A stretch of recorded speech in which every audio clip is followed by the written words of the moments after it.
Welcome to Witch to Take, Office of Fortune Teller, Shaman, Folk Artist with Christina Leesa and Movie Lab number 30 of Psycho Sociology, a course to free will. Peace. You may call us River and develop with us witch virtues of courage, honor, integrity, truth, and wisdom.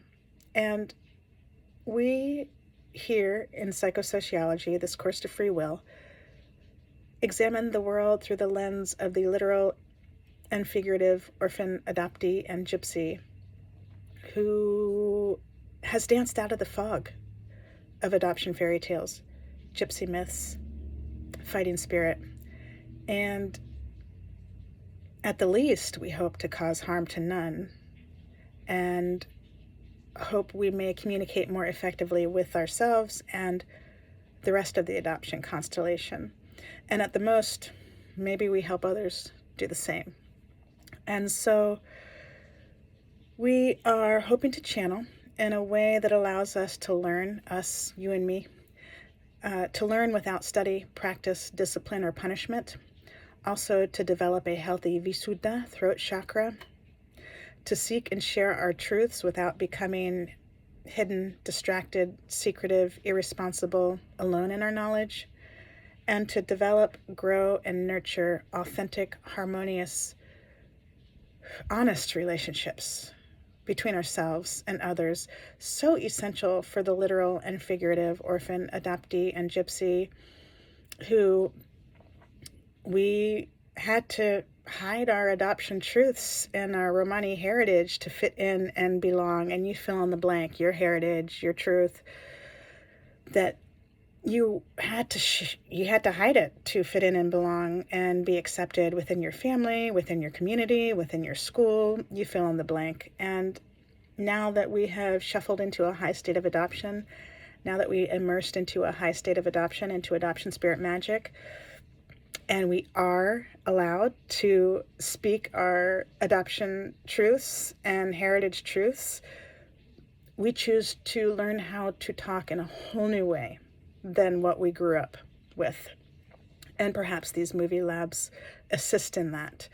And in this session, we dance with a 2026 Netflix film called The Rip, directed by Joe Carnahan and written by him and Michael McGrail. And this is a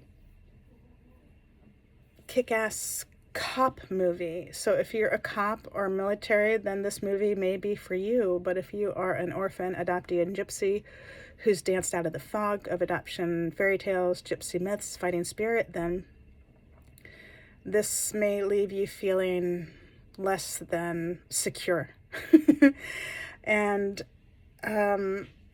no shame, no blame. Before we danced out of the fog, we were in it, doing the same thing, acting out our grief onto people, places, and things, taking our grief out on people, places, and things, calling them bad. And that wasn't really the truth. It was just us taking out our grief, acting like a bully, taking out our grief on people, places, and things. And we don't want to do that anymore.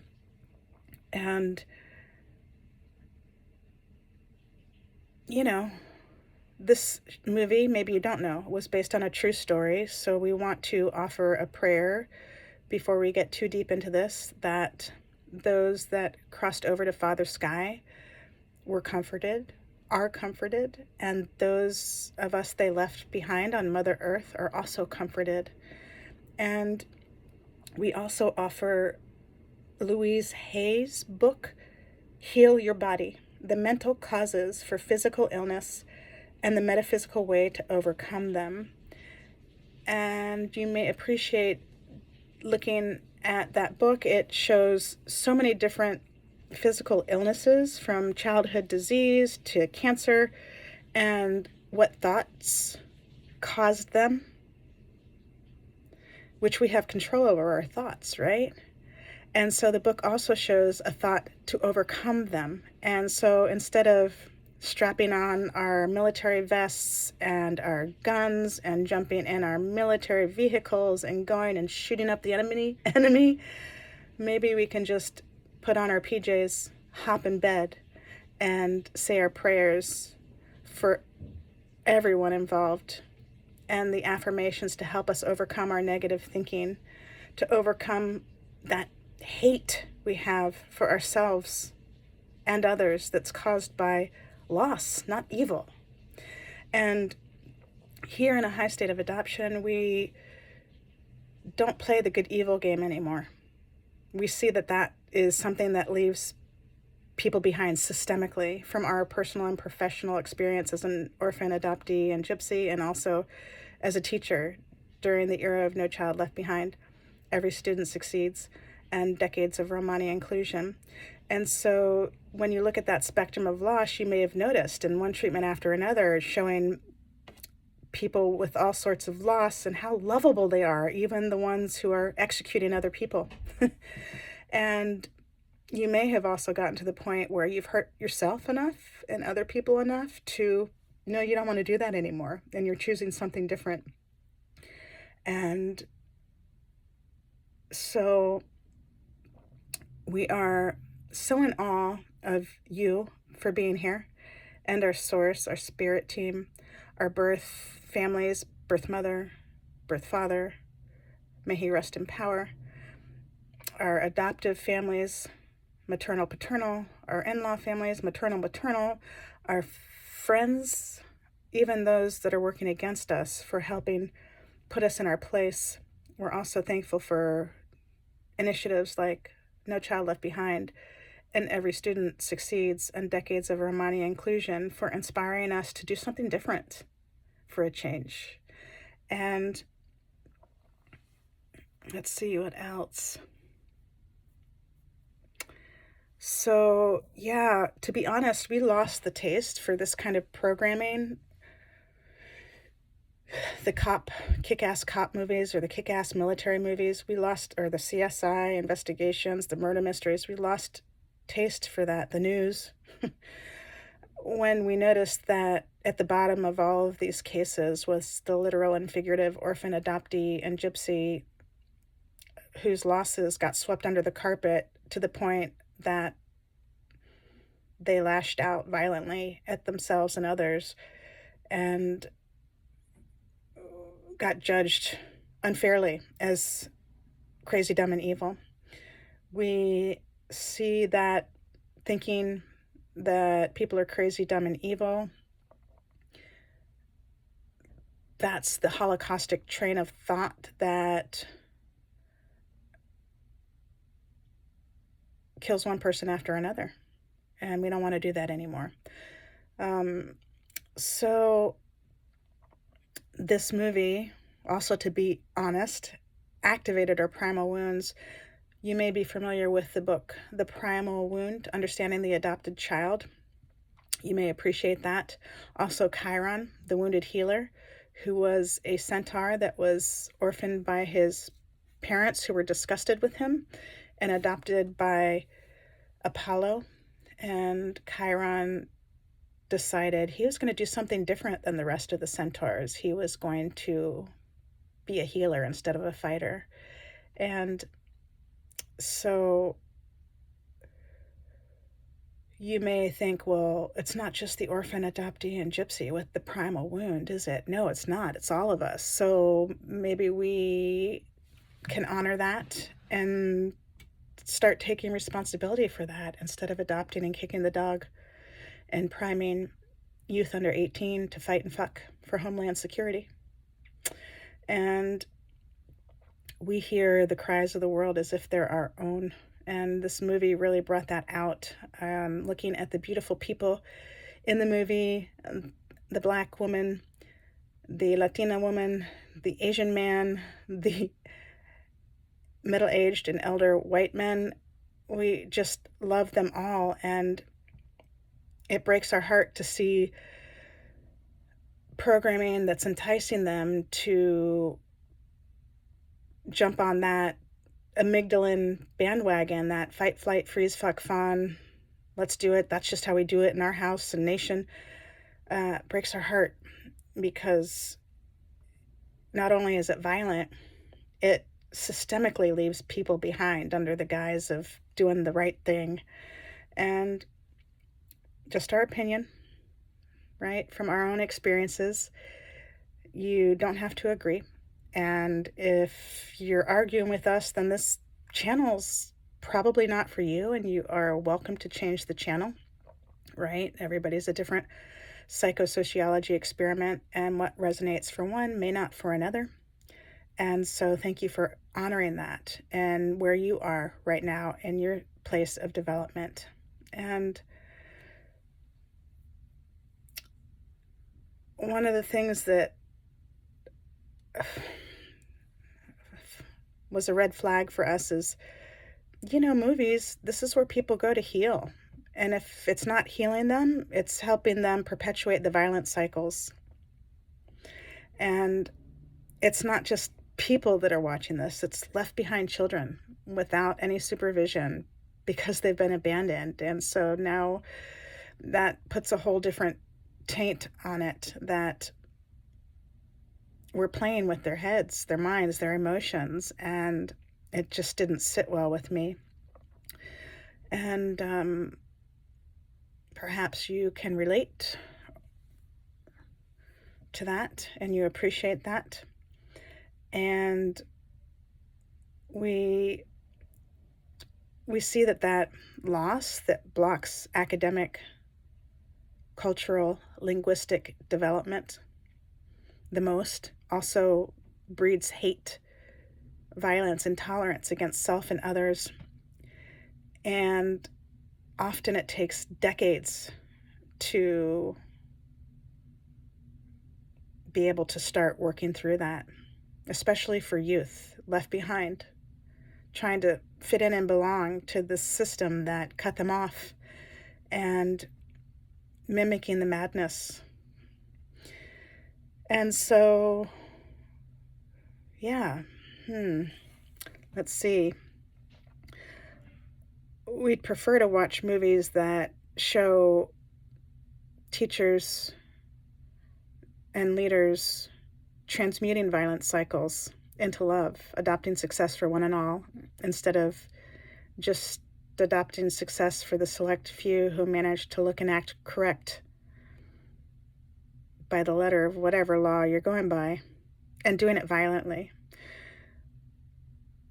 And thank God, however you call God, with the advent of technology and AI, many more people are able to offer many more different types of treatments than this programming that teaches us how to fight and fuck for a living. So another thing that jumped out about this movie, the hand tattoo that Matt Damon had, his character had, was talking about good guys. Are we the good guys? In a high state of adoption, we don't buy into that, good or bad. We see everybody is on the loss spectrum.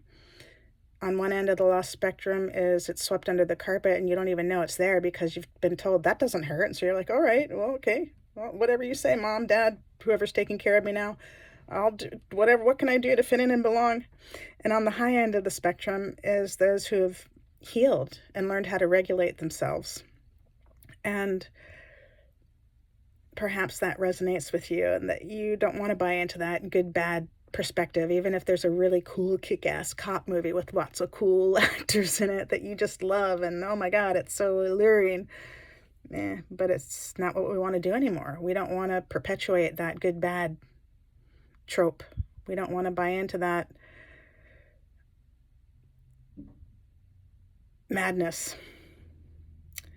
We don't want to allow our amygdala, our grief-struck by loss amygdala, to run our lives. We want to deprogram it and allow our heart to take over and steer the ship. Another thing that jumped out to us about this movie was it was taking place in Florida. And when we began dancing out of the fog of adoption fairy tales, gypsy myths, fighting spirit, we learned that Florida has a gypsy squad. Now they're not calling it a gypsy squad anymore. They're calling it something about transients and the disconnect between the transients that you're trying to kick out or punish or penalize because they're not acting correct to the orphan, that you'd love to save. And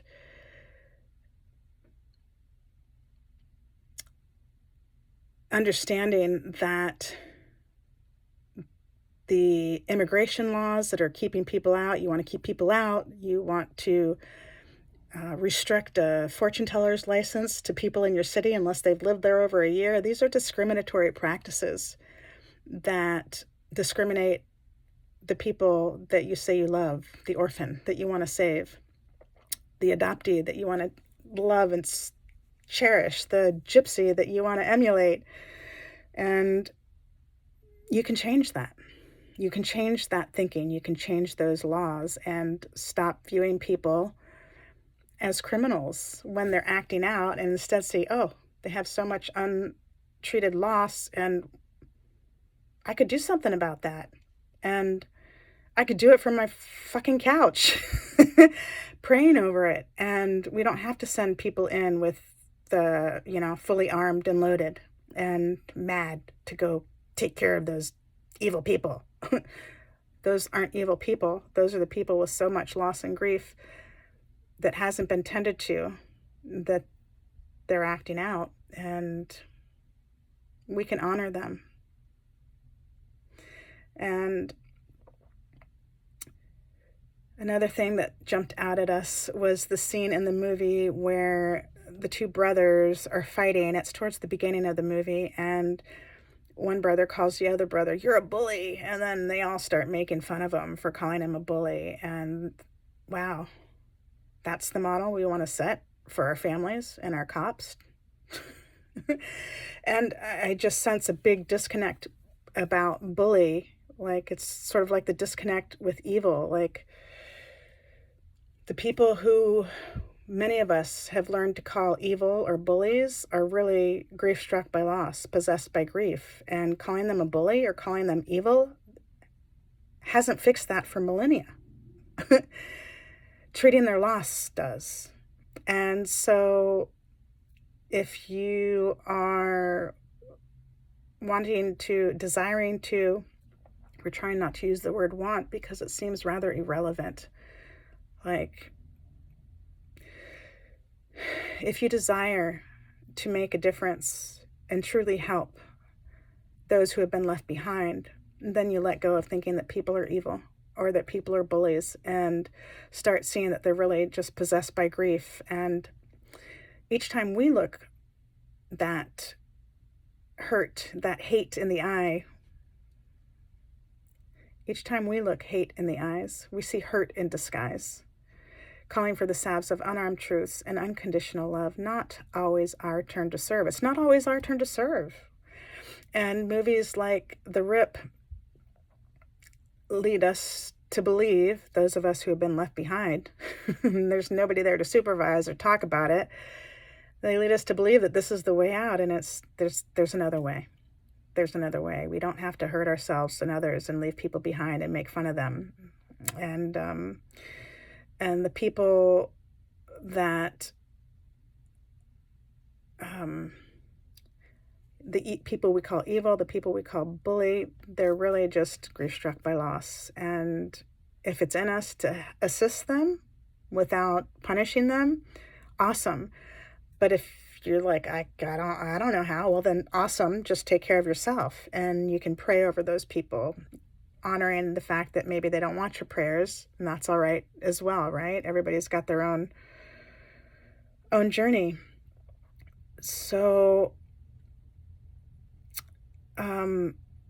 we weren't adopted. Our birth mother didn't put us up for adoption, so we could be embedded in a culture that talks to us the same way that she was talked to in a way that disowned her and forced her to abandon me in order to fit in and belong to her community. And those that were bullying her were my grandparents and her community, and they were just grief-struck by loss too, and living in a nation that had once barred Romany births, and they didn't know what to do. They were grief-struck by loss. Those of you raising families know this is an impossible task, and how often in a day, you lash out in grief and you don't really mean it. And we can start apologizing for that and doing something different and teaching our kids something different.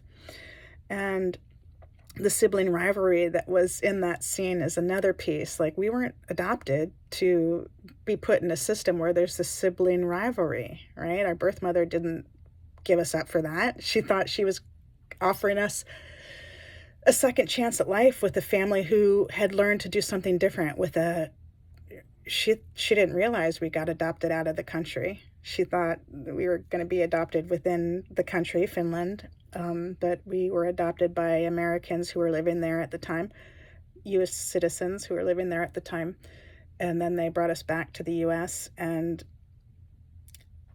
the sibling rivalry and that bully and the trying to impress the mother and the father, you know,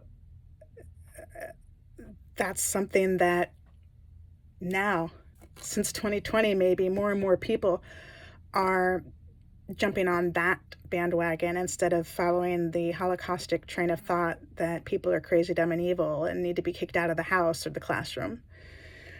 And that trying to impress the mother, the two brothers trying to impress the mother at the end of the movie, the one brother's like, I'm going to tell mom that I did it all. I saved the world. I saved this. I solved this case all on my own. Trying to impress the mother. And it was reminding me of Beverly Hills Cop 3. Eddie Murphy was talking about how people are more scared of their mother than the mafia, because we all have a mother, and we know how when they get so tired, they get possessed by grief and they just lash out, and it's more vicious than like the fucking mafia. And we don't have to do that anymore. Mothers and fathers can start taking responsibility for their loss instead of saying, that's just how it is. You'll understand when you have kids. We can start letting go of that and grasping onto new lines and new ways of being, and apologizing as many times a day as needed, instead of perpetuating that violence cycle that's just the amygdala. Instead of feeding into the I'm a bad parent trope or you're a bad seed trope, we can let that go and hold on to the healing and heal ourselves, which heals generations forwards and backwards, redeeming everyone involved. It's so beautiful, the possibilities. Another thing that jumped out at me was all the yelling at each other. This is a community of belonging. This is such a wonderful community of belonging that they were emulating or trying to embody in this movie. And that's not what I was adopted for. That's precisely the opposite. That's the behavior, that grief-struck by loss amygdala, that kicked my mom out of the house, my birth mom out of the house when she was a teenager. And that's the same amygdala that abandoned us systemically even after we were adopted, right? Just by people taking their grief out on each other instead of taking responsibility for their loss. And all the cool military equipment, vests, guns, cars, hidden rooms, suburbs bought out, can't touch it. Like, we're not interested in that anymore. And the lying and the manipulation that the police were engaging in to get the job done. It's like, well, that's just a dysfunctional family unit. That's just as dysfunctional as the family unit that cast the people out that are now, quote unquote, criminals. So it's just perpetuating more violent cycles. And I just have seen, I see the souls of people so fucking beautiful, and they want to do something different. They don't want to perpetuate these violent cycles, really, and they just don't see another way. And so we're offering another way that it can be done. And everybody in this movie was so likable, even the one that got executed at the end.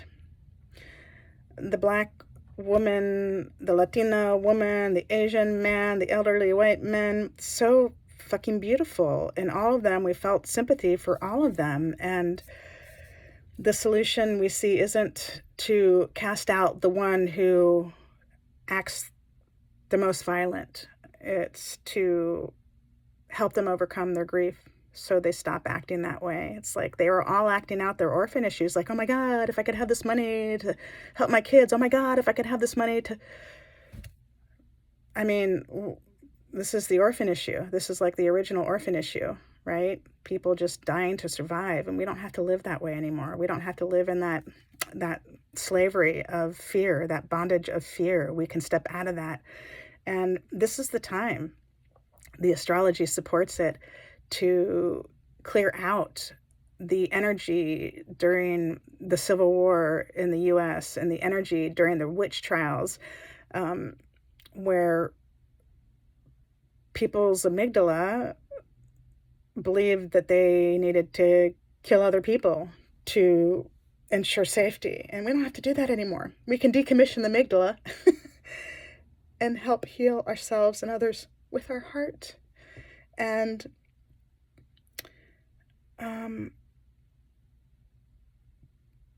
also, this movie was touching on the drug trade and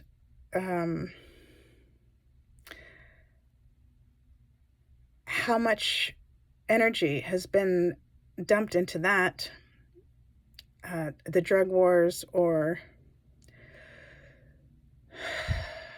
when really, wow, if you could dump money into what caused people to be orphaned in the first place, if we could dump money into helping all the parents who are fucking losing their mind because it's so impossible to raise a family, then all the quote-unquote criminality and deviance would disappear. The loneliness epidemic would disappear. All the different illnesses we've gathered, from obesity to overdosing, all the different ways, could be alleviated if we put the money to help the parents raise their children instead of programming the parents, programming the kids to fight as a way to secure homeland security. The violent scenes in the movie, not a fan.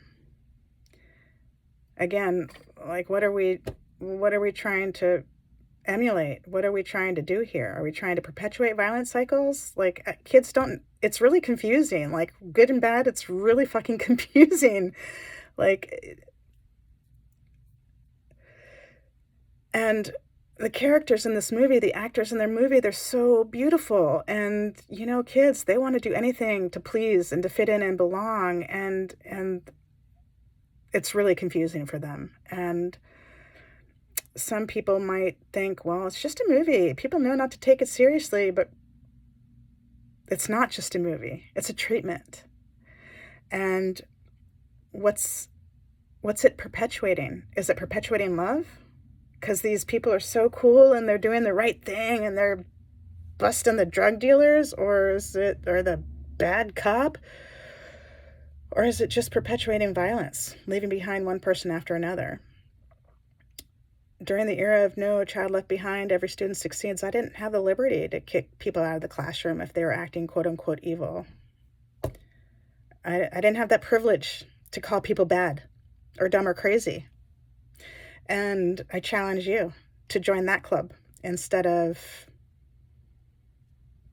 that Holocaustic train of thought where we view people as crazy, dumb, and evil and discard one person after another. But it's okay because, you know, it's for the best. It's not. It's just another Holocaust.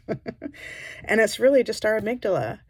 It's really just our amygdala that's grief-struck by loss. It's really just a call to take care of our loss instead of perpetuate the violent cycles. And especially for the kids that are left behind without anybody helping out, we can really improve the programming to ensure that they're not repeating these cycles where we think it's cool to, you know, put on the cop vest and jump in the cop car or the cop Humvee or the military vehicle or our flags and our bumper stickers. You know, that's where the sacrifice turned into a guilt trip, honestly. So Another piece that jumped out is at the end, the quote-unquote bad cop saying to the good cop, "Are you going to execute me now?" It just made me think of all the people on the planet, God bless it, who have ended up hating themselves and others so much that yeah, could you kill me now? It's not funny. And I was one of those people trying to hurt myself and others. It's not funny. And we can do something different now. We can decommission the amygdala and stop buying into treatments or fashion or AI or technology that is just promoting violence under the guise of, well, that's for the best. This is Homeland Security. No, Homeland Security is teaching parents and teachers how not to kick people out of their house and classroom. And start there instead of perpetuating what's been happening for millennia, where we've adopted and kicked one dog after another. It's not working.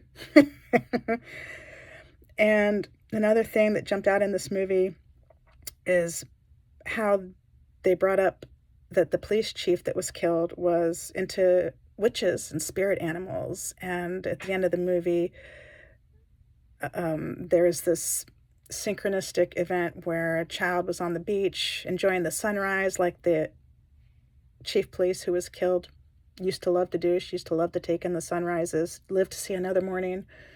And the little child on the beach that was doing this ended up having the same name that the chief police did. And they were like, oh, she's here with us now. She approves of what we did.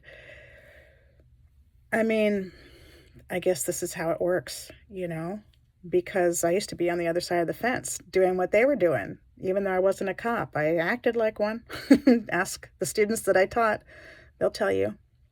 And so how do we move from one to another? We just realize, wow, we don't want to do this anymore. This doesn't feel so awesome. Like, I really thought I wanted to kill that person, but now I'm sitting with that, and that fucking sucked. I regret that I did that, even though they hurt my feelings. They killed other people. I wish I hadn't done the same thing. That was just my amygdala. That wasn't my heart. And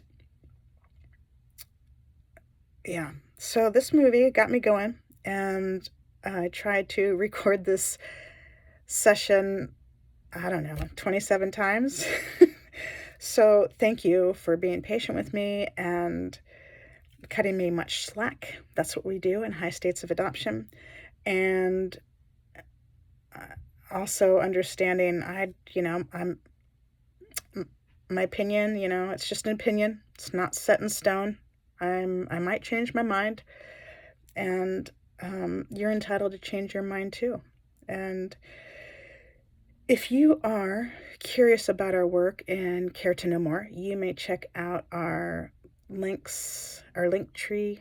There's about 4 sections. If you scroll through it, it's quite a stack. And we have circles coming up in the spring where we practice and study adoption spirit magic, flipping the fighting spirit card over to play through loss with adoption spirit instead. And so if you're curious about that, you may contact us through our link tree. And let's see, we also have a waiver that you may check out to make sure that we are the correct place for you to take your next steps, dancing out of the fog, or maybe you've already danced out of the fog and you're wanting to take next steps. You just want to study and practice this new language that we're learning, where we're not fighting anymore for everything. We don't want to fight for anything anymore, really. And especially as our outer planets are moving into Aries. Aries is like, what are you going to fight for next? Well, we don't want to fight for anything, Aries. We want to love. We want to love for life next and live from that place in our heart where we just love instead of falling into our grief struck by loss amygdala, hating everything in ourselves. And we are so in awe of you, your energy, essence, and arts. Thank you so much for taking sweet care of yourself, steering clear of danger, playing with yourself, your cards. We love you so much. Until next time, ciao for now.